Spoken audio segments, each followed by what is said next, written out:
Assalamualaikum warahmatullahi wabarakatuh. Izin memperkenalkan diri, nama Amarti Qolan Syadida, NPM 21010100010, mata kuliah Ulumul Quran. Di sini saya akan menjelaskan makalah yang berjudul Penulisan Al-Quran. Penulisan Al-Quran pada masa Rasulullah SAW.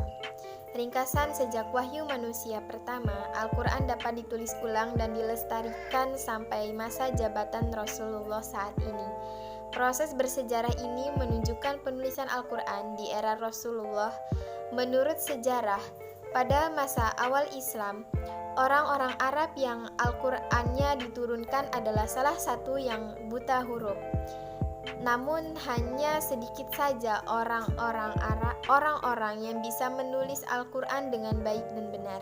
Seperti koran hari ini, mereka tidak mengenal koran. Bahkan juga Nabi Muhammad SAW sendiri dinyatakan sebagai Nabi Ummi. Ini berarti Anda tidak bisa membaca dan menulis Al-Quran dengan baik. Buta huruf Arab saat ini dan umami Nabi Muhammad secara khusus disebutkan dalam ayat 2 Al-Quran Surah Al-Jumu'ah. Orang-orang Arab masih diklarifikasikan dalam alfabet pada awal penurunan Al-Quran, tetapi mereka dikenal memiliki banyak ingatan yang sangat kuat. Mereka terbiasa menghafal Al-Quran, banyak puisi orang Arab dalam jumlah kecil ataupun banyak. Oleh karena itu, pada saat turunnya Al-Quran, Rasulullah menghafal Al-Quran dan menganjurkan agar ia selalu membacanya, dan ia wajib membacanya dengan doa Nabi Muhammad SAW. Di antaranya adalah Abu Bakar As-Siddiq, Umar bin Khattab, Utsman bin Affan, Ali bin Abi Thalib, Zaid ibnu Zabid, Ubay ibnu Ka'ab, dan beberapa lainnya. Saya punya teman. Alat yang menulis wahyu saat ini masih sangat mudah. Pendamping menulis Al-Quran dalam usuf, likaf, rifak, aktual, dan aktab. Menulis semua orang pada saat Nabi adalah sabit, dan itu juga merupakan koleksi dan akuntansi Abu Bakar dan Utsman bin Affan Al-Quran. Dan untuk menghindari kerancuan implak berkecampur adukannya ayat-ayat Al-Quran, memakai lainnya, misalnya hadis Rasulullah, maka beliau tidak membenarkan seseorang sahabat menulis apapun selain Al-Quran. Larangan Rasulullah untuk tidak menuliskan selain Al-Quran ini oleh Dr. Adnan Muhammad yang disebutkan oleh Kamaluddin Murzaki dalam bukunya dipahami sebagai suatu usaha yang sahih untuk menjalani nilai akurasi atau keakuratan Al-Quran. Setiap kali Al-Quran diturunkan, Rasulullah memanggil juru tulis kiamat dan memerintahkan para sahabatnya buat mencatatnya, meletakkannya sinkron menggunakan petunjuknya. Pada masa Rasulullah, semua Al-Quran sudah ditulis, namun masih berserakat lantaran belum terkumpulnya pada satu lokasi. Mengingat dalam masa itu, sebelum dikenal zaman pembukuan, maka tidaklah mengherankan apabila pencatatan Al-Quran bukan dilakukan dalam kertas-kertas, misalnya dikenal dalam zaman sekarang, melainkan dicatat dalam benda-benda yang mungkin dipakai menjadi wahana menulis, terutama pelepah-pelepah kurma, kulit-kulit hewan, tulang belulang, bebatuan, dan juga dihafal sang para hafiz muslimin. Dengan demikian, terdapat pada masa Rasulullah SAW 3 unsur yang saling terkait pada pemeliharaan Al-Quran yang sudah diturunkan,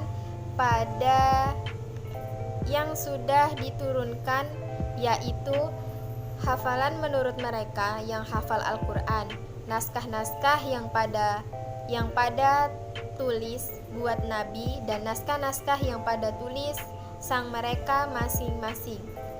Setelah para penghafal dan mereka hafal ketika wahyu turun, baik menurut penduduk Makkah juga Madinah dan wilayah sekitarnya. Selanjutnya yakni penulisan Al-Quran pada masa Khalifah Abu Bakar. Setelah wafatnya Rasulullah, pemegang jabatan tertinggi menjadi pengganti Nabi adalah Abu Bakar. Pada masa pemerintahan dia terjadi insiden-insiden yang sangat besar, salah satunya yakni Perang Yamamah, yaitu perang melawan orang-orang murtad pengikut Musailamah Al-Kadzab yang terjadi pada tahun ke-12 Hijriah. Pada perang ini 70 qori dan teman penghafal Al-Quran gugur pada medan perang. Melihat hal ini, Umar bin Khattab segera mengusulkan pada Abu Bakar buat menuliskan Al-Quran pada mushaf. Pada awalnya Abu Bakar ini tidak menerimanya atau menolak usulan Umar menggunakan alasan nir terdapat dalam zaman Rasulullah. Tetapi setelah menerima fikri Umar dan setelah hatinya dilunakkan oleh Sang Allah, akhirnya Abu Bakar mendapatkan usulan tersebut. Dan akhirnya beliau segera memanggil Zaid bin Sabit menjadi kepala panitia penulisan Al-Quran. Mengingat kedudukan Zaid pada qiraat, pemahaman, tulisan, kecerdasan, dan hadirnya Zaid dalam pembacaan Al-Quran yang terakhir kali sang Rasulullah, sebagaimana Abu Bakar dalam awalnya, Zaid menolak perintah Abu Bakar. Namun setelah mereka bertukar pendapat dan bermusyawarah, akhirnya Zaid menyetujui penulisan Al-Quran yang diperintah oleh Abu Bakar. Zaid langsung memulai tugasnya menggunakan berstandar dalam hafalan-hafalan dan goresan pena, qura, dan penulisan. Misalnya pada akhir surat yang direkam dan siap untuk Abu Huzaimah Al-Asari, banyak teman yang belajar dari menghafal tidak menulis, tetapi dia tidak menulis sebelum dia menerima teks tertulis dari Abu Huzaimah Al-Ansari. Proses penulisan Al-Quran siap untuk menetap dalam waktu sekitar 1 tahun. Abu Bakar mengumpulkan orang pertama yang mengumpulkan kuruan-kuruan di mushaf sebelum Al-Quran ditulis dalam tanggal, batu, dan tulang belulang. Ali bin Abi Thalib, orang terbesar mushaf, mungkin adalah abak. Anda dapat memilih belas kasih sayangnya ke Abu Bakar. Ia adalah hal pertama yang ia kumpulkan dari kitab Allah. Umar sepeninggalan Khalifah Umar, naskah itu disimpan di kediaman Hafsah.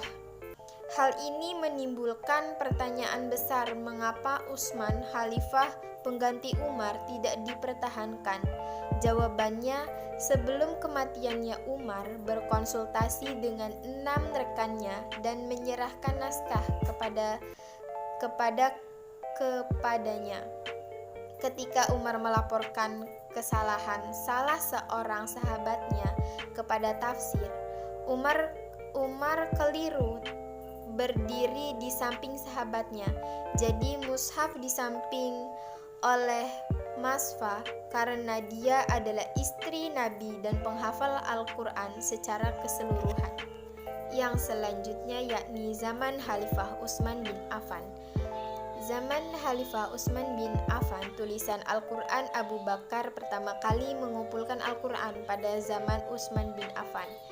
Dan Islam menyebarkan ke berbagai daerah. Tentu saja penduduk setiap daerah mempelajari Al-Quran yang dikirimkan kepada mereka. Bahkan jika satu guru menggunakan yang lainnya, Al-Quran dibaca secara berbeda. Apalagi ada perbedaan pendapat yang sangat jelas karena kesatuan militer baik dalam latihan maupun medan perang tidak mengarahkan pada perpecahan sporadis dan bahkan tidak saling percaya. Ini juga terjadi dalam perang antara Armelia dan Al-Babajan. Melihat masalah yang sangat mengkhawatirkan ini, Muzaifah melaporkannya kepada Khalifah Utsman. Kemudian mereka sepakat untuk menyalin halaman Abu Bakar ke mushaf untuk menyatukan umat Islam melalui bacaan rutin. Kemudian Utsman memanggil Zaid ibnu Sabit Abdullah ibnu Zubair, Said ibnu As, dan Abdullah Man ibnu Haris ibnu Hisam untuk menyalin dan menggandakan mushaf. Az-Zakani mengomentari pedoman pelaksanaan tugas yang dilakukan oleh tim penulis Al-Quran. Jangan menulis apapun di mushaf kecil Anda, yakin bahwa itu adalah puisi dari Al-Quran yang dilantunkan oleh Nabi pada saat pengadilan terkait Jibril. Teks ini ditulis tanpa titik atau hinaan untuk menegaskan bahwa 7 tanda Al-Quran telah diturunkan. Lafaz bacaan dalam sekali scan ditulis dalam format yang unik, sedangkan lafal bacaan dengan bacaan yang berbeda ditulis dalam format yang berbeda untuk setiap naskah Al-Quran diturunkan dalam Quran. Jadi, saya memutuskan untuk menggunakan Quran. Utsman menetapkan kriteria penulisan sebagai berikut.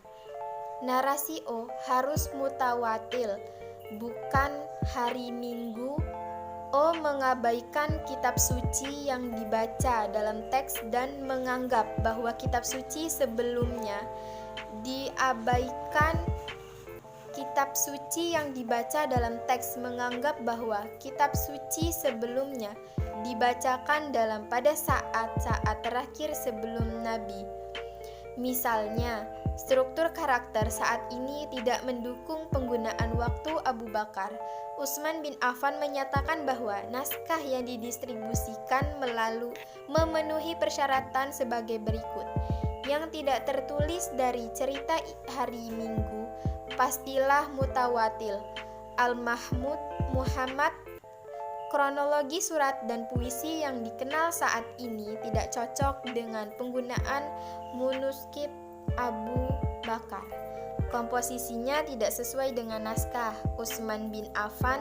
Sistem sekretariatan yang digunakan dalam naskah mungkin melibatkan seorang pembunuh yang tidak selaras dengan Rafa ketika Quran diturunkan. Apapun yang bukan mushaf Al-Quran akan dihapuskan. Naskah yang ditulis pada zaman Utsman bin Affan tidak memiliki huruf vokal, sehingga tampilan skor dapat terbaca dengan kesalahan. 1. Qiraat. Setelah menerima Islam, banyak orang non-Arab merasa kesulitan untuk membaca manuskrip bertitik tanpa tanda. Pada masa Khalifah Abu Malik, kekurangan-kekurangan dalam naskah ini diakui oleh para ulama besar Islam pada masa ini dan perbaikan segera dimulai. Sekian yang dapat saya jelaskan, lebih dan kurangnya saya mohon maaf. Kepada Allah saya mohon ampun. Wassalamualaikum warahmatullahi wabarakatuh.